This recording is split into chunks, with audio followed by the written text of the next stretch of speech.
Matthew 9:35 through 10:8. Jesus continued touring all the towns and villages, teaching in their synagogues, proclaiming the good news of God's reign, and cursing all kinds of diseases and sicknesses.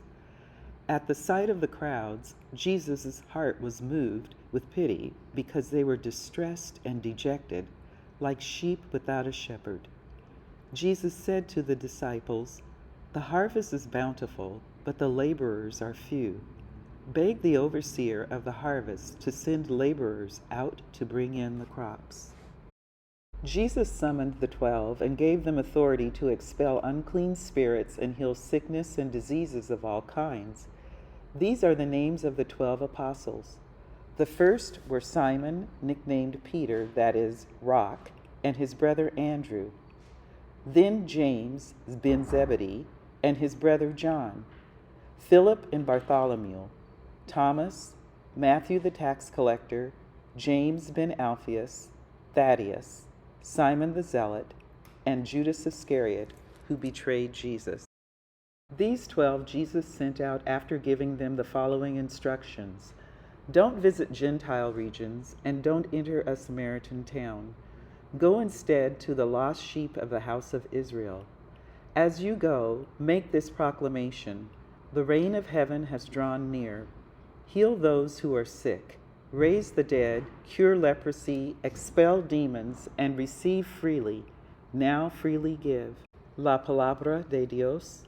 Gracias a Dios. So 14 years, 288 days ago, I saw and felt our first baby's crowning head and probably emerging from Melissa's birth canal. The significance was obviously huge. The divine gift of Jack came to all of us, embodied in a slimy, squirming, crying, beautiful form. Melissa and I became parents. Levin, formerly known as Redeemer Lutherans,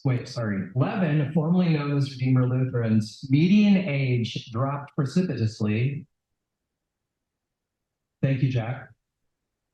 And crossing that sacred threshold at the not so youthful age of 40, I finally began to embrace the painful reality of adulthood. Guess what, Matt? It's no longer just about me and my comfort any longer. Something in me had to change. So I took the risk of appropriating the Deacon metaphor in the modern text because of the powerful way this poem has shaken me. I heard it last year for the first time, and it continues to disrupt my ongoing comfort seeking.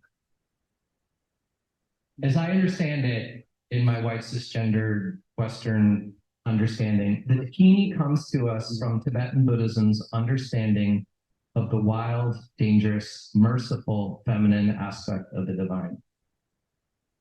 Seems to me a lot like that wild goose metaphor we talked about at Allison's installation, no? Which is a metaphor that relates to my own ancestors, Celtic Christians, and a lot of the work I've done as a hospice chaplain, accompanying people who are dying. The Deacon and the wild goose seem a lot like Jesus' invite to walk accompanied into this wild world in need of healing. Seems a lot like an invite into the risky world of pain, disappointment, and joy. Since Jack came embodied into this Christ-soaked world, I confess that in my fledgling adult mode, often resisted the Deacon's invitation. It's my spiritual struggle, and it's caused me anxiety and despair. My resistance to her invitation to reality has brought out controlling behaviors towards my spouse and children.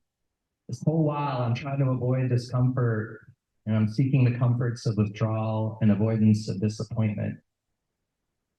In a word, my avoidance of her wild dance has caused me suffering and joylessness.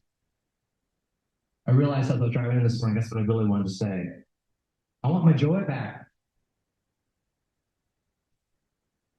began my work as a professional hospice chaplain when Jack was 9.5 months old. Jack's 14 now, for those of you who haven't met him. He's taller than me, crazy. So accompanying folks who are dying has accompanied my work as a father. And certainly those two callings have intersected.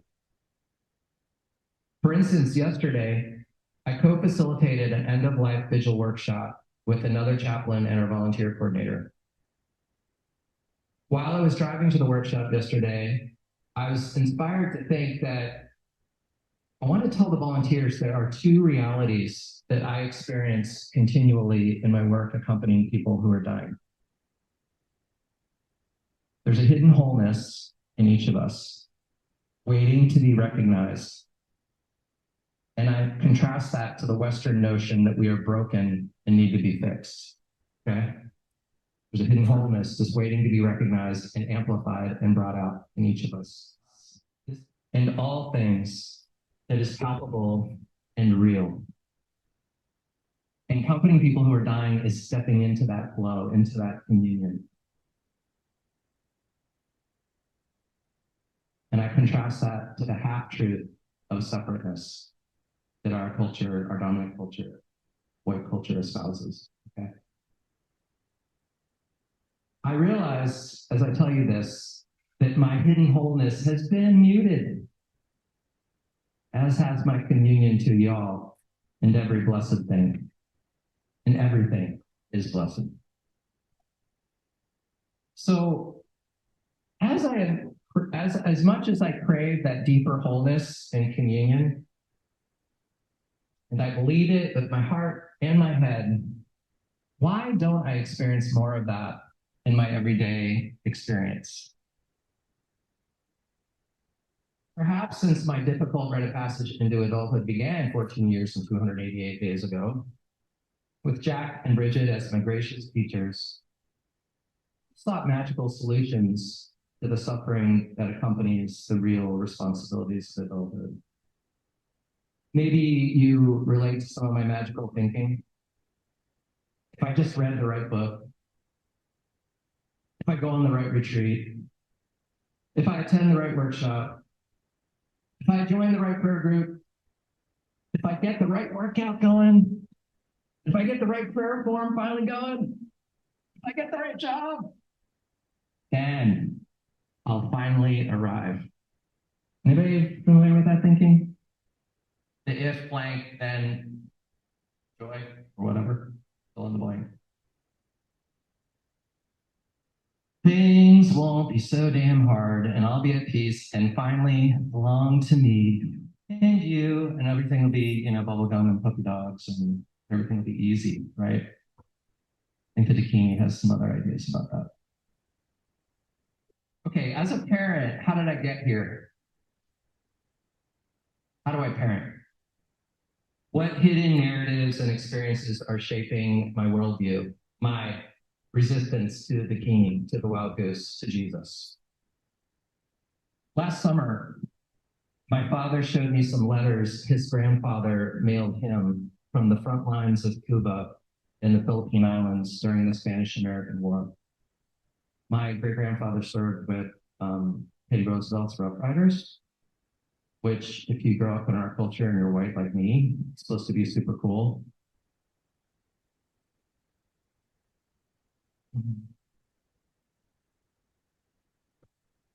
My great-grandfather, Bomba, who was an indentured servant at 13 years old, shipped away from his impoverished family in England to go live in South Africa. And that dude got lucky. He happened to land with a shopkeeper who was all right. He did not abuse him. He was an okay. And shit, man. Could you imagine that kind of? Okay, see, that's the starting point that I know of in my family, my father's lineage. Okay, my Pampa, who proudly killed Native Filipinos in the name of USA and God, who brought back war trophies, including a machete. My father used to cut brush in my childhood. What did killing humans armed only with machetes for dubious reasons do to my Pampa's soul?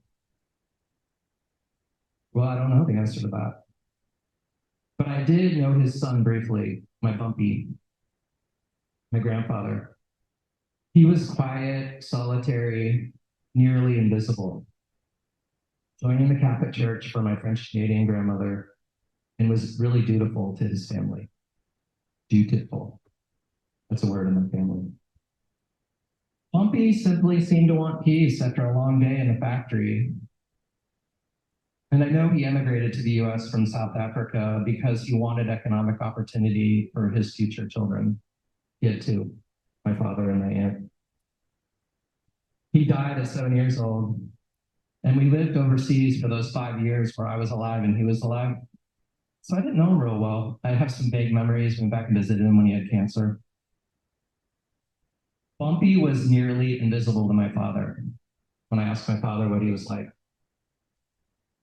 Teaching him tennis, that's cool. And affirming my father's choice of college and military duty. Proud of his new country his father nearly died for. And I was raised by a father both similar and different to my grandfather. He coached me in baseball, encouraged my studies and mass attendance. I grew up Catholic. But quiet and withdrawn at home. You hear a theme? Seeking avoidance of the struggles of marriage and work by staying in front of the television and in the garden and kitchen, staying away from my mom, basically. And his evening martinis. That's my dad. And to avoid the disappointments of life, I wonder what he missed. And I wonder what grief continues to be passed down through my lineage. These male bodies are my adult lineage, so of course, unconsciously, my default setting is their worldview and their way of being. Often unaware, I keep thinking that I can control the crash landing, that when X finally happens, then I'll finally achieve ease of life. Things will no longer be difficult. I love that sound. Rain. Well, that thinking hasn't worked out so well. I continue to suffer with my magical thinking, and I resist my hidden wholeness and turning my consciousness towards communion. And I wonder, this is what I was wondering when I was driving in here, if I continue to resist disappointment and pain, what price am I paying? So the Deacon speaks to me today. The Deacon meaning the divine feminine, the feminine divine. Okay, let's be clear about that. Her luminousness, her invitation to the wild ride alongside the goose. In front of you, I'm going to accept her invitation. It's not going to be pretty. It's going to be messy. I invite her invitation to communion with you alongside. And maybe it'll just be for a moment. Maybe it'll be for an hour. Maybe it'll be the rest of today. And I'll probably backslide quite a bit into my default ways of being. And until the next invite from deep within and among us. Okay? So I'm curious, in this community, I'm not using the right language, but I'm gonna use mine. In this community, we make meaning together, like we share our meaning making. And the way we do that, it's really cool. We do one-to-ones. And the one-to-ones are by invite, not demand. So you don't have to do a one-to-one with somebody. If you want to, you can go out and make yourself a cup of tea or go take a walk in the rain shower out there, and whatever you want to do, it's all good. So if you are feeling called to a one-to-one, my question for you is how do you feel invited by Jesus or the wild goose, the Deacon, choose your metaphor, to be postured in the world today? Where's the invitation for you? Like, how have you been, and where do you feel like you're being invited to go towards in this community today? Okay, well, we'll reconvene in like 5 to 7 minutes and we'll see what's stirring.